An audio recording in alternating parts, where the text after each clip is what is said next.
Nunca tinha imaginado ele mesmo com esse tal silêncio que podia escutar cada gesto seu, essa coisa que não precisava dele e a qual ele tinha acabado de se juntar. Em seguida, já visto o que uma pessoa pode ver, de tardinha, Martim começou a pensar que se aproximava talvez de algum povoado. Era um alarme de vida que alertou o homem, mas com o qual ele nada soube fazer. Martim continuou a avançar, sem se dar conta de que apressava os passos em direção a nada mais que uma alusão ao vento. Só o ar vazio bateu nos seus cabelos. Sua acuidade auditiva parecia ter alcançado uma graça de invenção, mas ele nada teve a ouvir. Quando aquele homem chegou ao alto da encosta, como se tivesse, enfim, captado uma ilusão perseguida a vida inteira, subitamente capturado por um redemoinho de finíssima alegria, o ar se abria em vento livre. O que era? Era o vento apenas. O que era? Mas era o alto de uma montanha. Seu coração bateu como se ele o tivesse engolido. Era uma atmosfera de alegria e vazio, como acontece inexplicavelmente a um homem no alto de uma montanha. Aquela coisa a que, obscuramente, ele só poderia dizer consegui, como se tivesse provocado o mais fundo de uma realidade imaginada. Às vezes a pessoa estava tão ávida por uma coisa que esta acontecia e, assim, se formava o destino dos instantes. Seu coração, ansioso por bater amplo, batia amplo. Com que sentido o homem cansado o percebeu, não se sabe dizer. Isso meio aquele azul quase inventado do céu. Mas havia grande alegria no ar, como lhe tinha sido prometido alguma vez em algum rosto quieto de mulher. E seria um sorriso imbecil o seu, se um espelho o refletisse. Havia uma gravidade em estar ali que ele próprio não compreendia, mas a cujo sentido desconhecido ele correspondeu com o rosto que um homem tem quando o vento e o silêncio lhe batem no rosto. E à beira de sua mudez estava o mundo, que é essa coisa inalcançável. Talvez o que houvesse nele fossem apenas ecos do que tinha ouvido dizer. Na linguagem não havia uma palavra sequer que desse nome ao fato de, no agigantamento de si próprio, ele ter alcançado o alto da montanha. Um princípio de poente pairava num esgar de claridade imobilizada. A harmonia, uma harmonia imensa e sem sentido, rodava com a sua cabeça vazia. Agora que Martim estranhamente tinha causado a própria chegada, não sabia o que fazer. Quando chegou ao ponto da encosta, de onde dali só poderia descer, viu a casa rodeada de terras verdes lá embaixo. Começou então a descer o declive. Um cão mais negro de repente afundou a tarde como se Martim tivesse caído num buraco. Foi esse cão que pareceu lhe lembrar outras realidades. O sol desapareceu e uma claridade infinitamente delicada dava a cada coisa a sua calma forma final. Mas também parecia que tudo o que lhe pudesse ser dado já viesse tarde demais. "O que é que o senhor deseja?" perguntou Vitória, dona do sítio. Atrás de si sentiu um homem parado em guarda. Aquela era uma das muitas cenas a serem esquecidas. Havia um grande erro nele, tão grande como se a raça humana tivesse errado. Enfim, ele foi contratado e iria dormir num depósito. Como o depósito estava sem porta, a dona da fazenda lhe deu uma porta para que o mesmo instalasse. Uma porta! Grande e estranho objeto a se dar. Agora foi examinar a espingarda. Estava precisando de limpeza e óleo. Ela parou de limpar a espingarda e olhou sonhadora para o ar. No começo, pelo modo de ser da outra, Vitória se deixou arrastar pelo que Ermelinda trouxe para o sítio.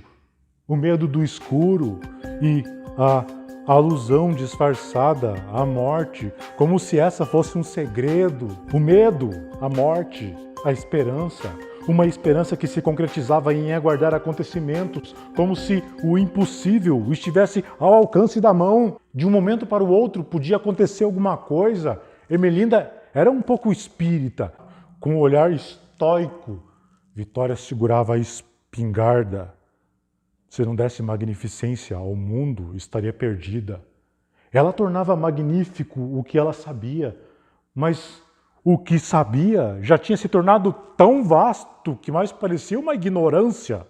É a esta ignorância que por um momento ela sucumbiu.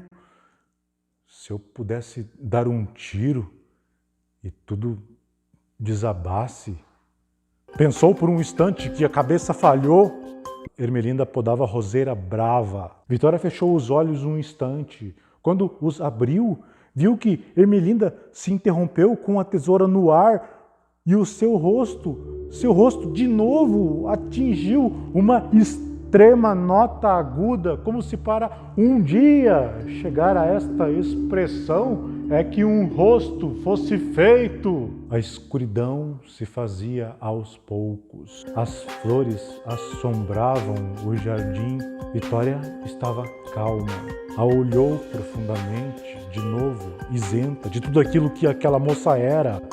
Pelo amor de Deus, não diga que tem hoje um pressentimento só porque o homem foi contratado numa quinta-feira. Diariamente você tem esses pressentimentos. Antes era o seu papagaio dando gritos secos que pareciam arranhar minha garganta.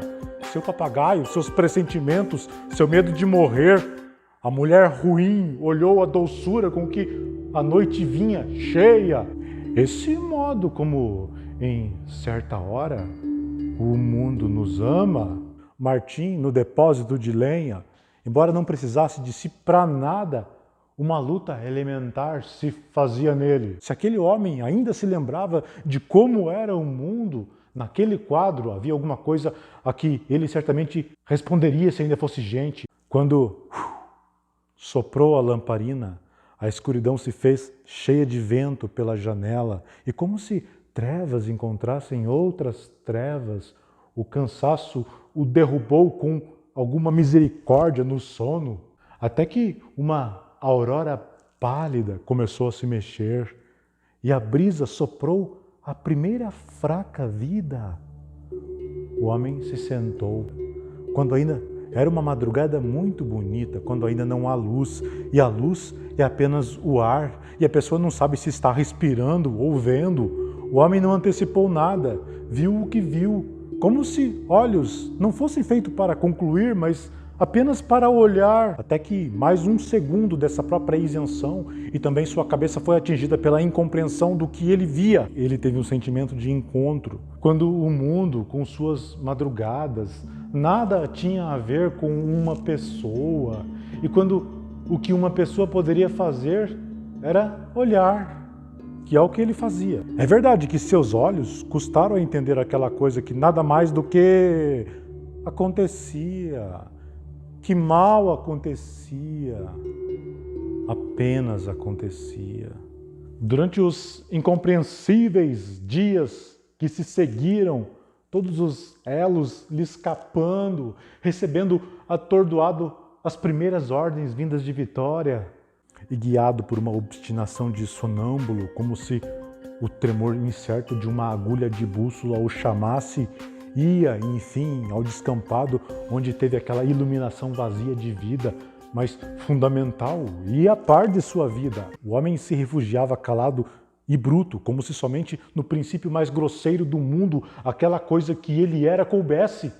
Ele, que em greve tinha deixado de ser uma pessoa, ali sentado, ficava gozando o vasto vazio de si mesmo.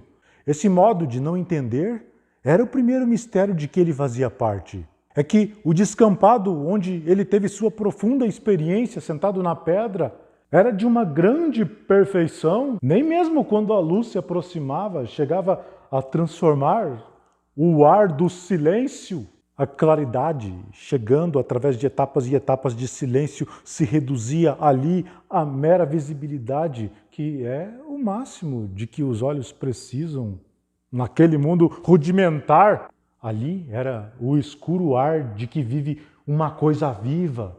E o sentido daquilo era o sentido mais primeiro daquele homem. Estava ali como que se houvesse um plano que ele ignorava, mas a que uma planta se agregava e a que ele próprio correspondia, sentado na pedra. Apesar de ter querido da fazenda apenas pouso, comida, água, os dias começaram a ser ocupados como ele não esperava. E se seguiram em marteladas certas e ritmadas, mesmo que os dias fossem os próprios elos que lhe escapavam. Seu grande silêncio não era apatia, era uma profunda sonolência em guarda e uma meditação metafísica sobre o próprio corpo, no que ele parecia estar atentamente imitando as plantas do descampado. E de tal modo, nesta semana, havia acontecido o que quer que fosse, já havia ligado os elos invisíveis que, ao fim de 7 dias, tinham sucedido essa coisa de que inesperadamente se toma consciência,